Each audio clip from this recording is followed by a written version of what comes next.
त्रिपुंडेन बिना रुद्राक्ष मालया। यदि हम भस्म नहीं लगाते, रुद्राक्ष की माला धारण नहीं करते, मन में पवित्रता नहीं रखते और बाहर शरीर पवित्र नहीं रखते, कहीं से भी आ गए और पूजा घर में गए और पूजा करने लगे, ऐसे नहीं। पहला यदि हम बाहर से आते हैं तो हमें हमारे हाथ पैर स्वच्छ उसको धोना चाहिए, आचमन करना चाहिए, 2 मिनट शांत होना चाहिए, मन शांत करना चाहिए। जब आप पवित्र हो जाएंगे तब हमें पूजा घर में जाना है, निर्मल आसन बिछाना है और आसन के ऊपर मन एकाग्र करके बैठना है, त्रिपुंड धारण करना है, रुद्राक्ष की माला धारण करनी है और फिर भगवान का पूजन करना है। पूजा पद्धति बताई है और ये पद्धति हमें बहुत फल देगी। यदि हम शिवजी का हवन करते हैं तो शिवजी का हवन करते समय भी हमें त्रिपुंड और गले में रुद्राक्ष माला धारण करनी आवश्यक है। यह बताते हैं बिना भस्म त्रिपुंडेन विना रुद्राक्ष मालया पूजितोपि महादेवो नाभिष्ट फलदायकः।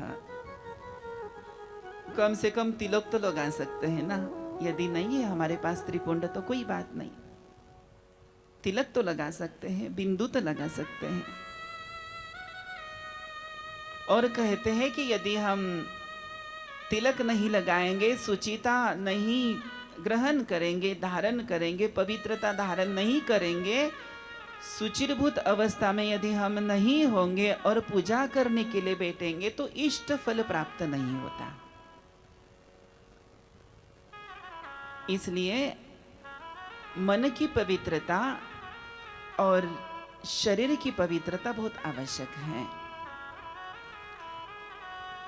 हम जब पूजा करते हैं तो जो भी सामग्री हम भगवान के ऊपर चढ़ाते हैं वो सामग्री का इतना ध्यान रखना है कि वो किसी के पैर के नीचे न आए। यदि आप फूल चढ़ाते हैं, बिल्व पत्र चढ़ाते हैं, जल चढ़ाते हैं, तब वो जल, वो फूल या वो बिल्व पत्र वो किसी के पैर के नीचे नहीं आना चाहिए। नहीं तो जितना किया हुआ हमने पुण्य है वो क्षीण हो जाता है। बहुत ही बड़ा महात्म्य है शिव महिम्न स्तोत्र का।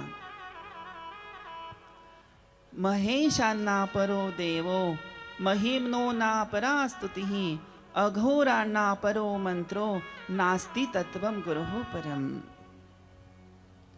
इस निर्माल्य के कारण ही शिव महिम्न स्तोत्र की निर्मिति हो चुकी है। बहुत पवित्र माना है शिव महिम्न स्तोत्र, आप सब लोगों को पता होगा, हर दिन मंदिर में पाठ करते हैं। और इसलिए जब हम शिवजी की प्रदक्षिणा करते हैं तो आधी करते हैं, पूरी नहीं करते, क्योंकि शिवजी की जो जलहरी होती है जिससे जल आता है नीचे, उसको लांग के हमें नहीं जाना है, ऐसा नियम है। यदि आप लांगते हैं, उसको उल्लंघन करते हैं उस जल का या निर्माल्य का, तो उसका अपराध हो जाता है। इसलिए कभी भी यदि शिवजी का जल आपने ऊपर, पिंडी के ऊपर, शिवलिंग के ऊपर यदि आपने चढ़ाया है और वो जल नीचे जमीन में गिरता है तो उसको हमारा पैर नहीं लगना चाहिए, उसको लांग कर हमें जाना नहीं चाहिए, ध्यान रखना। नर्मदा के तट पर चित्ररथ नामक एक बहुत ही सज्जन और शिव भक्त राजा थे। उनकी भगवान शिव जी में बहुत बड़ी प्रीति थी और बहुत शुद्ध भाव से वो भगवान जी का पूजन करते थे, हर दिन करते थे। राजा थे इसलिए उन्होंने भगवान शिव जी के लिए एक बहुत बढ़िया बगीचा बनाया, बहुत बढ़िया बगीचा, क्योंकि शिव जी के लिए बिल्व पत्र और फूल बहुत प्रिय है। उन्होंने बिल्व वाटिका और बहुत अच्छे अच्छे फूल जो शिव जी को पसंद हैं, ऐसे श्वेत कनेर और जो भी प्रिय है वो सारे फूल पौधे उन्होंने अपने बगीचा में लगाए हैं। इतना बढ़िया बगीचा था, राजा हर दिन ब्रह्म समय में उठ के वो फूल चुनता था और भगवान शिव जी की आराधना करता था, अपने हाथ से करता था। बहुत बढ़िया शिव भक्त राजा था। और देवलोक में पुष्पदंत नामक एक गंधर्व रहते हैं, वो भी भगवान शिव जी की आराधना करते हैं। लेकिन शिव जी की आराधना करते समय उनको भी इतना मोह हुआ उस पुष्प का और बिल्व वाटिका जो राजा ने पृथ्वी पे लगाए थे। वो पुष्पदंत महाराज हर दिन आते थे और उस वाटिका से, उस बगीचा से फूल और बेलपत्र ले जाते थे। इतना बढ़िया सजाया उन्होंने बगीचा, इतने दिव्य दिव्य फूल और बेलपत्र लगाए। देवता के गंधर्व जो पुष्पदंत है वो आते थे और बगीचा से फूल और बेलपत्र ले जाते थे और पूजा करते थे देवता लोग में जहां वो रहते हैं वहां। लेकिन जब बिल्व पत्र ले जाने लगे और फूल ले जाने लगे तो राजा को हर दिन पूजा के लिए जो सामग्री थी वो कम होने लगी।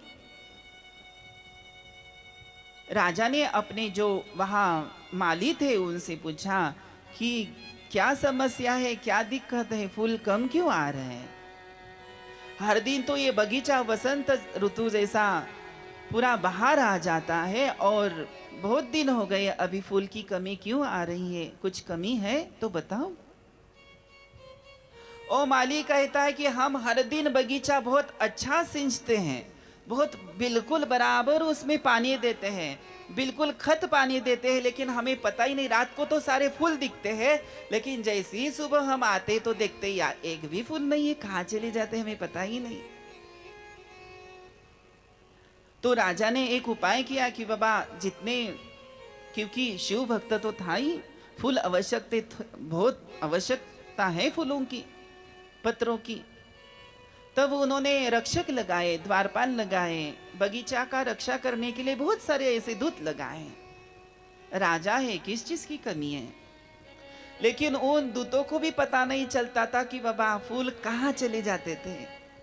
पूरी रात भर जग जग के भी वो रक्षा करते थे, देखते थे, लेकिन उनको भी पता नहीं चलता था कि फूल कहाँ जाते थे, क्योंकि गंधर्व था वो। चुपके से आते थे और फूल लेके जाते थे, बिल्व पत्र लेके जाते थे। राजा परेशान हो गया, अब क्या करे। तब एक संत के पास गए और उन्होंने कहा, राजा आप क्या करना, जो शिवजी का निर्माल्य है वो पूरे बगीचे में छिड़क देना। निर्माल्य यानी जो शिवजी को चढ़ाया हुआ फूल फल जो भी है, बिल्व पत्र है, वो क्या कर देना, पूरे बगीचे में छिड़ देना। और उसका छिड़काव करने के बाद राजा आया, लेकिन उन्होंने ध्यान से कहा संत भगवान ने कि बाबा आप और कोई भी व्यक्ति उस बगीचा में न जाए, क्योंकि वहां भगवान का निर्माल्य डाला हुआ है। भगवान के ऊपर हम फूल पत्र रखते हैं, भगवान को भोग लगाते हैं, भगवान को बिल्व पत्र देते हैं, तो उसको जब आप निकालते हैं तो ध्यान रखना एक भी पंखुड़ी पैर के नीचे नहीं आनी चाहिए। उसको बराबर निकाल के किसी ऐसी जगह डाले जहां किसी का पैर न लगे। एक तो जमीन में डाल सकते हैं, थोड़ा सा खड्डा जहां पेड़ है उसके पेड़ नीचे डाल सकते हैं, लेकिन पैर के नीचे नहीं आना चाहिए। निर्माल्य का छिड़काव किया, पूरे बगीचे में ऐसा छिड़काव किया निर्माल्य का, और फिर ब्रह्म मुहूर्त में आ गए पुष्पदंताचार्य महाराज, गंधर्व आ गए, और जैसे ही गलती से गंधर्व का पैर भगवान के निर्माल्य को लगा, शिव जी के निर्माल्य को लगा, सारी शक्ति क्षीण हो गई। जितनी भी दिव्य शक्ति थी उनके पास, सारी दिव्य शक्ति क्षीण हो गई। और सामान्य मनुष्य जैसे वहां रहे। और सुबह आके देखा तो राजा ने कहा पकड़ लिया, आज मिल गई है। और जैसे ही कहा तो राजा ने कहा क्यों भाई, हर दिन कहा दिखाई नहीं देता था, हर दिन लेके जाता था, कैसे ले जाता था? तो पुष्पदंताचार्य ने हाथ जोड़ के विनंती की और बोले कि महाराज मैं गंधर्व हूँ, देवलोक से आता हूँ, आपका बगीचा इतना बढ़िया है, जो शिव जी को प्रिय फूल है और बिल्व पत्र है वो अपने बगीचा में लगाए हैं और मैं हर दिन ले जाता था, लेकिन आज पता नहीं क्यों मेरी शक्ति क्षीण हो गई और मैं जा नहीं पा रहा, देवलोक में जा नहीं पा रहा, सामान्य मनुष्य जैसे हो गया, क्यों? राजा ने बताया कि आपकी एक गलती हो गई, आपने भगवान के जो निर्माल्य है उस निर्माल्य का उल्लंघन किया, उस निर्माल्य को पैर लग गया, और जैसे पैर लग गया तो जितनी देव और गंधर्वों की शक्ति यदि क्षीण हो सकती है, नष्ट हो सकती है, उनका पुण्य नष्ट हो सकता है, तो फिर हम लोगों की क्या हाल होगी बताओ। और जब पुण्य क्षीण हो गया और बहुत दुखी और बहुत व्याकुल हो गया वो गंधर्व, और जैसे ही व्याकुल हुआ तो एक वही नर्मदा जी के किनारे उन्होंने एक पार्थिव शिवलिंग की स्थापना की। और जैसी ही स्थापना की बहुत भाव से उनकी पूजा की। राजा ने कहा महाराज कोई बात नहीं, आप गंधर्व हो चाहे देवता हो, लेकिन आपका एक कर्तव्य था, कम से कम आप यदि पूछकर भी ले जाते तो हम हर दिन आपकी सेवा में उपस्थित थे। पूछकर तो ले जाना चाहिए ना, गलती से भी किसी के बगीचे का फूल नहीं लाना। माता लोग क्या करती है, जाते जाते किसी के घर में यदि गुलाब का पौधा हो, यदि मोगरा हो, तो धीरे से निकालती है और अपने इसमें लगा देती है। नहीं करना। पुष्प का सबसे बढ़िया फल यह है, यदि बहुत अच्छा पुष्प है तो ध्यान रखना चाहिए कि इतना बढ़िया पुष्प है, इस पुष्प की सेवा हमें क्या करनी है, भगवान के चरणों के ऊपर करनी है। राजा ने कहा गंधर्व से कम पूछते तो कि बाबा महाराज हमें चाहिए, हम बेलपत्र ले जा सकते हैं या हम फूल ले जा सकते हैं, तो हम आपकी सेवा में उपस्थित थे, जितने चाहिए उतने हम आपको देते थे, मेरी भी पूजा सफल हो जाती और आपकी भी पूजा सफल हो जाती, लेकिन आपने पूछा नहीं तो आपका अपराध हो गया। और हमें पता नहीं चल रहा था कि कोई ऐसा मायावी, क्योंकि शिव जी के भक्त तो दोनों भी होते हैं, देवता भी होते हैं और राक्षस भी होते हैं। हमें पता नहीं था कि कोई मायावी आके यदि भगवान शिव जी के मायावी आके भगवान शिव जी की वाटिका हर दिन हमारी पूजा में विघ्न डाल रहा है, इसलिए हमने ये उपाय किया। कोई जानबूझकर तो हमारी वाटिका नष्ट नहीं कर रहा ना, इसलिए हमने ये उपाय किया। हमें पता नहीं था कि देवताओं के आप गंधर्व है और शिव जी के लिए इतने अच्छे अच्छे फूल आप देवलोक में लेकर जा रहे। यदि हमें पता होता, आपने कम से कम एक बार पूछा भी होता तो हम आपके सेवा में उपस्थित थे, लेकिन पूछना तो चाहिए ना। और तब सब शक्ति क्षीण हो गई, सब पुण्य क्षीण हो गया, और नर्मदा जी के तट पे बहुत सुंदर शिवलिंग बनाया, पार्थिव शिवलिंग बनाया। पार्थिव शिवलिंग का अर्थ ध्यान रख लीजिए क्या होता है। जो वालू यानी रेत होती है उसका भी शिवलिंग पार्थिव माना जाता है। कोई मिट्टी का शिवलिंग बनाते हैं उसका भी शिवलिंग पार्थिव माना जाता है, और कोई पाषाण का शिवलिंग बनाते हैं तो उसको भी शिवलिंग पार्थिव माना जाता है। जो पृथ्वी से निर्मित है उसको पार्थिव कहा जाता है। और जब उन्होंने बहुत बढ़िया एक शिवलिंग बनाया और पूजा की, पूजा करने के बाद बहुत दिव्य स्तुति की, उस स्तुति को ही शैव संप्रदाय में शिव महिम्न स्तोत्र कहते हैं। साक्षात गंधर्व राज ने की। महिम न पारम ते परम विदुषो यद्य सदृशी स्तुतिर ब्रह्मादि नामपि तदवसन्नास्त्वयि गिरः अथावाचः सर्वः स्वमति परिणामावधि गृह्णन् ममापेशः स्तोत्रे हर निरपवादः परिकरः।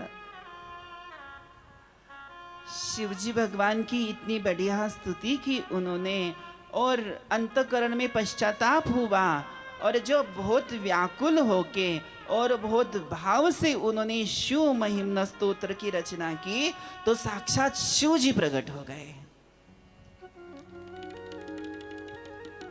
और जैसे ही प्रकट हो गए तो उन्होंने कहा कि महाराज जी हमें क्षमा कर लीजिए, हमने अपराध किया और हमारी शक्ति क्षीण हो गई।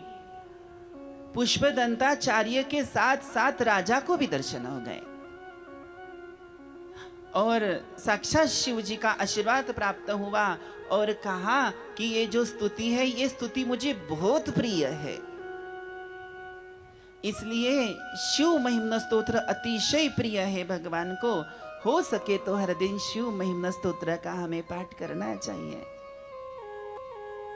जहाँ शिवलिंग विराजमान है या जहाँ कहीं शिव मंदिर है तो वहाँ शिव महिम्न स्तोत्र का पाठ अवश्य किया जाता है। बहुत ही फलदायी है, बहुत अच्छा है। यहाँ कहा है कि महेशान्ना परो देवो, भगवान सदा शिव से पर और कोई श्रेष्ठ देवता नहीं। शैव में, शैव संप्रदाय में महिम्नो ना परा स्तुति, और शिव महिम्न स्तोत्र से और कोई श्रेष्ठ स्तुति नहीं। क्यों? क्योंकि शिव जी को बहुत प्रिय है। अघोराना परो मंत्रो नास्ति तत्व गुरु परम, और इस पृथ्वी पर गुरु तत्व से और श्रेष्ठ कोई नहीं। जब ऐसी स्तुति की, शिव महिम्न स्तोत्र की रचना की, तब जितनी भी शक्ति क्षीण हो गई थी वो सारी शक्ति गंधर्व राज जो पुष्पदंताचार्य थे उनको आ गई और दिव्य शरीर धारण करके वो अपने लोक चले गए। इसलिए ध्यान रखना, जब भी हम पूजा पाठ करते हैं तो पूजा पाठ करते समय जो भी बिल्वपत्र आप चढ़ाते हैं, जो भी फूल आप चढ़ाते हैं, जो भी जल अर्पण करते हैं, जो भी फल अर्पण करते हैं, तो पूजा कोई भी भगवान, किसी भी भगवान की आप सेवा करते हैं, किसी भी भगवान की उपासना करते हैं, पूजा करते हैं, तो कोई भी निर्माल्य हो जो भगवान के ऊपर चढ़ा हुआ होता है उसका उल्लंघन नहीं करना चाहिए। उसको अच्छी जगह रखना चाहिए, या अच्छी जगह ऐसे कि जहां किसी का पैर न लगे। इसलिए बहुत आवश्यक और बहुत ध्यानपूर्वक यदि हम पूजा करते हैं, ये सब चीजें क्यों बताते हैं कि आपके अंतःकरण में शिव जी के प्रति भाव प्रकट हो और प्रेम भाव जागृत हो, इसलिए बताते हैं। आपकी भक्ति बढ़े शिव जी के प्रति, आपका प्रेम जागृत हो, और पूजा करते समय यदि हम महत्तापूर्वक पूजा करते हैं तो उसका फल भी कहीं गुना मिलता है। और आदर के साथ यदि हम पूजा करते हैं तो हमारे अंतःकरण में भगवान के प्रति प्रेम भी जागृत हो जाता है। नित्य नियम हमें कब तक करना है? नित्य नियम हमें तब तक करना है जब तक नित्य नियम की परिपूर्णता किस में है? पूजा की परिपूर्णता किस में है? पूजा की परिपूर्णता और नित्य नियम की परिपूर्णता जब तक हमारे अंतःकरण में प्रेम जागृत नहीं होता इष्ट देव के प्रति, तब तक हमें नित्य नियम करना ही चाहिए। नित्य नियम का फल ही यही है कि शिव के प्रति प्रेम और भाव जागृत हो, तब नित्य नियम फलित होगा ना। नहीं तो बाबा हम तो नित्य नियम करते हैं, चलो 5 मिनट में पूजा, सब देवता एक थाली में ले लिए, सबके ऊपर पानी डाल दिया, कैसे वैसे पोंछ लिए, रख दिए, दिया बत्ती लगा दिया, हो गई हमारी पूजा। कभी कभी अच्छा भाव आता है, कभी कभी भाव आता ही नहीं, कभी कभी आलस्य आता है, कभी करते कभी नहीं, कभी कभी तो करते भी नहीं। जितने सारे देवता हैं पूजा घर में, सब देवता इकट्ठा थाली में लेंगे, उनको सब में इकट्ठा पानी डालेंगे, किसका पैर किसको लग रहा है, किसका हाथ किसको लग रहा है, कोई पता नहीं। ऐसी पूजा होती है। एक एक देवता को आदर के साथ, प्रेम के साथ थाली में रखिए, उनको जल अर्पण कर दीजिए, अच्छा पोंछ लीजिए और अच्छे पवित्र स्थान पर जहाँ था वहाँ रख लीजिए, तब पूजा फलित होती है। ये विधान शिव पुराण में बताया है। इसलिए नित्य नियम करते करते यदि आपके अंतःकरण में प्रेम भाव जागृत हो गया तो समझ लीजिए कि आपका नित्य नियम फलित हो रहा है। और जैसे ही प्रेम भाव जागृत हो गया तो जितना प्रेम बढ़ेगा उतनी भगवान की नजदीकियां बढ़ेगी, उतने भगवान नजदीक होंगे, उतने आप भगवान के नजदीक जाएंगे, साक्षात्कार के नजदीक जाएंगे। और जब इतना प्रेम बढ़ा तो पुष्पादंताचार्य महाराज उनकी सदगति हो गई। दरबार का ऑफिशियल चैनल करौली सरकार ईश्वरीय चिकित्सा विज्ञान केंद्र चैनल को जरूर सब्सक्राइब करें। नमः शिवाय।